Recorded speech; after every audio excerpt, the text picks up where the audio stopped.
Hello guys, welcome back to my YouTube channel. Guys, DBMS की playlist में आपका बहुत बहुत स्वागत है। लास्ट वीडियो में हमने एट्रीब्यूट्स ऑफ ईआर मॉडल और व्हाट इज ईआर मॉडल के बारे में देखा था। ईआर मॉडल में कितने तरह के रिलेशनशिप्स होते हैं वो हम इस वीडियो में देखेंगे। गाइस, ईआर मॉडल में टोटल 3 तरीके के रिलेशनशिप्स होते हैं, one two one, one two many और मैनी टू वन। चौथा भी आता है जिसमें मैनी टू मैनी रिलेशनशिप होता है, हम उसको भी कंसिडर करेंगे। लेकिन उससे पहले हम ये समझ ले कि वन टू वन रिलेशनशिप क्या होता है। तो गाइस, बिना किसी देरी के चलिए स्टार्ट करते हैं। वन टू वन रिलेशनशिप एक ऐसा रिलेशनशिप है जो हमने लास्ट वीडियो में देखा था। जब हमने आपको ईयर मॉडल समझाया था तो हमने आपको एक एग्जांपल दिया था कि एक स्टूडेंट की एंटिटी होती है और एक कॉलेज की एंटिटी होती है। मतलब कॉलेज अपने आप में ही एक एंटिटी है और स्टूडेंट अपने आप में ही एक एंटिटी है। ठीक है, या आप कह सकते हो कि फिजिकल हम उनको देख सकते हैं कि ये स्टूडेंट है और ये कॉलेज है। तो स्टूडेंट और कॉलेज में क्या रिलेशनशिप है कि स्टूडेंट जो है वो कॉलेज में पढ़ने जाता है। तो वैसे ही यहाँ पे मैंने आपको एक एग्जांपल दिया है कि जो डेवलपर है और कंपनी है, डेवलपर और कंपनी के बीच में क्या रिलेशन है कि जो डेवलपर है वो कंपनी में काम करता है, तो developer works in a company.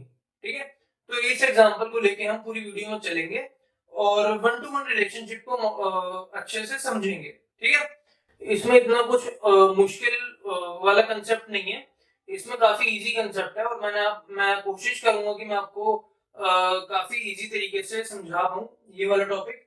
इसमें मैंने कई सारे डायग्राम्स बना रखे हैं और कई सारे टेबल्स बना रखे हैं जिनकी वजह से आपको समझाना काफी आसान हो गया है मेरे लिए, और आपके लिए भी आई होप सो आपके लिए भी समझना काफी आसान हो जाएगा। तो मैंने बोला था कि एक एग्जांपल हम पूरी वीडियो में लेके चलेंगे जिस हिसाब से हम वन टू वन रिलेशनशिप को समझ पाए। अब यहाँ पे डेवलपर है जो कि एक कंपनी में काम करता है। लास्ट वीडियो में हमने एंटिटी रिलेशनशिप मॉडल में हमने एक स्टूडेंट लिया था और एक कॉलेज लिया था। वैसे ही हमने डेवलपर और एक कंपनी ले ली है। अब डेवलपर भी एक एंटिटी है और कंपनी भी एक एंटिटी है। अब क्या होगा, फॉर एग्जाम्पल हमने दो टेबल बनाए, पहले एक डेवलपर का टेबल बना दिया, एक कंपनी का टेबल बना दिया। बीच वाले टेबल को आप भूल जाओ। ठीक है, अब इसमें क्या होगा, डेवलपर एक एंटिटी है, अगर उसके हम एट्रीब्यूट्स निकाले तो कई सारे एट्रीब्यूट्स निकलते हैं। लेकिन हमने यहाँ पे 3 एट्रीब्यूट ही लिए हैं, कौन कौन से, डेवलपर की आईडी, डेवलपर का नेम और डेवलपर का मतलब किस लैंग्वेज में वो कोडिंग करता है। जैसे यहाँ पे जावा, सी, सी प्लस प्लस, पाइथन वगैरह वगैरह। एक टेबल हमारा ये हो गया, यानी डेवलपर की एंटिटी का एट्रीब्यूट। दूसरा टेबल हमारा हो गया कंपनी, और कंपनी का एट्रीब्यूट हमने लिया कंपनी आईडी और कंपनी का नाम। Just an example.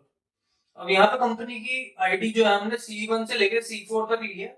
उसके बाद हमने कंपनी का नाम ये लिया हुआ ABC XYZ वगैरह वगैरह। तो ये हमारा एक टेबल बन गया, ये हमारा दूसरा टेबल बन गया। अभी हम ये वाले टेबल को हटा दें तो हमारे पास दो टेबल हैं, और दो जो टेबल हैं वो दो एंटिटी के टेबल हैं। अब इसमें क्या होता है, अब इसमें जो हमारा एक टेबल है इसमें प्राइमरी की क्या है।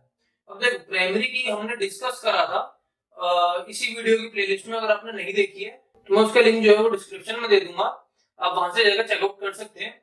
इसमें क्या है कि प्राइमरी की जो होती है वो विद इन अ टेबल, मतलब मान लो जैसे कि यहाँ पर 4 रोज हैं, तो किसी भी 2 रोज में हम किसी भी यूनिकली आइडेंटिफाइड चीज को पता कर सकें। ठीक है, वो कैसे, अब यहाँ पे 2 रो हैं, अगर हमने मान लो D1 मतलब कौन सा डेवलपर है, कौन सी लैंग्वेज में वो कोडिंग कर रहा है, मतलब D1 जो डेवलपर है वो जावा में कोडिंग कर रहा है, तो ये हमें कैसे पता चलेगा, हमने D1 और D2 को कंपेयर किया। D1 D2 को कंपेयर हमने कैसे किया, ये प्राइमरी की है, तभी हमें पता चल पाया कि D1 और D2 में क्या फर्क है। मतलब D1 डेवलपर जो है वो जावा में कोडिंग करता है और D2 डेवलपर जो है वो सी में कोडिंग करता है। तो दो टपल्स के बीच में या 2 रो के बीच में आपको किसी भी चीज को यूनिकली आइडेंटिफाई करना हो तो उसके लिए हम यूज में लाते हैं प्राइमरी की को। ठीक है, तो इस टेबल में प्राइमरी की डी आईडी को हमने बना दिया, इसमें हमने सीआईडी को बना दिया। सीआईडी यानी कंपनी की आईडी। वैसे यहाँ पे C1 से लेके C4 तक कर दिया, यहाँ से D1 से लेके D4 तक कर दिया। अभी भी आप ये टेबल को भूल जाओ, इस टेबल के बीच में और इस टेबल के बीच में क्या रिलेशनशिप है। अगर आप देखो तो जैसे कि मैंने यहाँ पे फ्लो चार्ट बना रखा है कि जो डेवलपर है, मैंने पहले ही बता दिया था कि डेवलपर कंपनी में ही काम करेगा। तो डेवलपर का जो टेबल है और कंपनी का जो टेबल है, अगर हम इसको इंटरलिंक्ड करें, इसको एक रिलेशन में कन्वर्ट करें, तो कैसे होगा, तो वही देखते हैं। अब ये जो वर्क वाला टेबल है, वर्क वाला टेबल हमने बनाया। अब देखो वर्क वाले टेबल में हमें क्या चाहिए होगा, सबसे पहली बात डेवलपर का डेटा, ठीक है, और कंपनी का डेटा। तभी तो हमें पता चलेगा कि कौन सा डेवलपर कौन सी कंपनी में काम कर रहा है।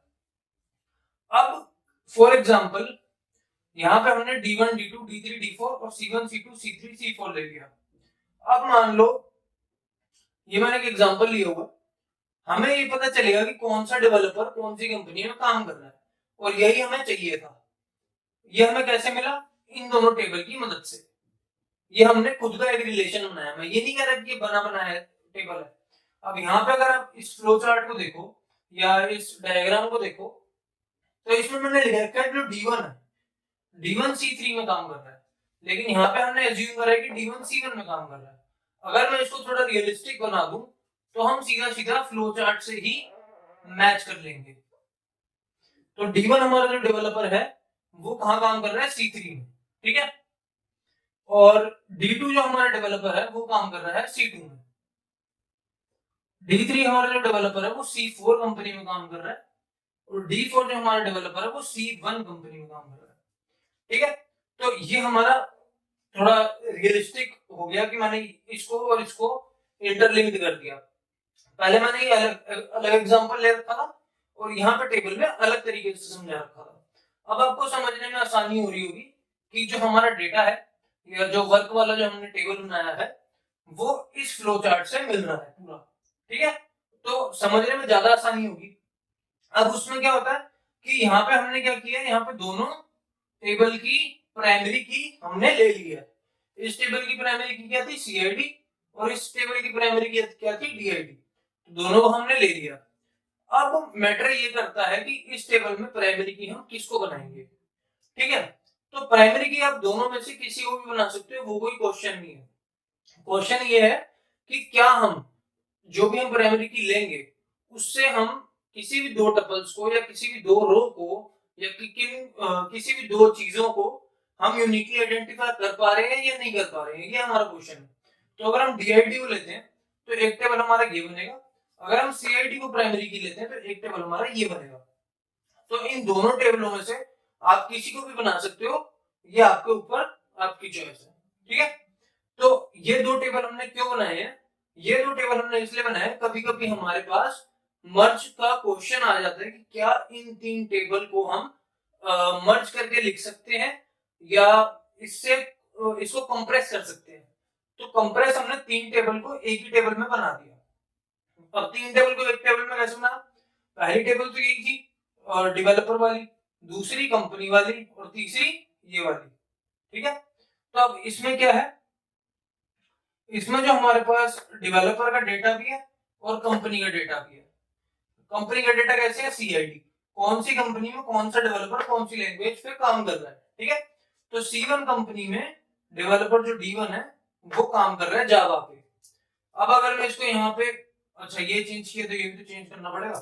तो D1 हमारे पास जो है वो C3 में काम कर रहा है, D2 हमारे पास C2 में, D3 हमारे पास C4 में और D4 हमारे पास C1 में, ठीक है। उसी हिसाब से जो हमारे पास C1 पे जो काम करेगा वो हमारा D4 होगा, C2 पे जो हमारा काम करेगा वो होगा D2, C3 पे जो हमारा काम करेगा वो होगा D1, ठीक है, और C4 पे जो हमारा काम करेगा वो होगा D3। तो ये हमने यहां से मैच कर लिया। अब ये हमें कैसे पता चला, यहाँ पे D1, D2, D3 या C1, C2, C3, ये टेबल से देख के पता चला ना। तो इसीलिए टेबल काफी ज्यादा इंपॉर्टेंट है एंटिटी रिलेशनशिप के मॉडल में। जैसे जैसे हम टेबल बनाएंगे वैसे वैसे हमें अच्छी तरीके से समझ आने लगेगा कि हम टेबल क्यों बना रहे हैं, और जब टेबल को मर्ज करने का टाइम आएगा तो हमें ये भी पता चल जाएगा कि किन टेबलों को मर्ज करना है, ताकि हमें जो डेटा है वो सारा डेटा एक ही टेबल में मिल सके।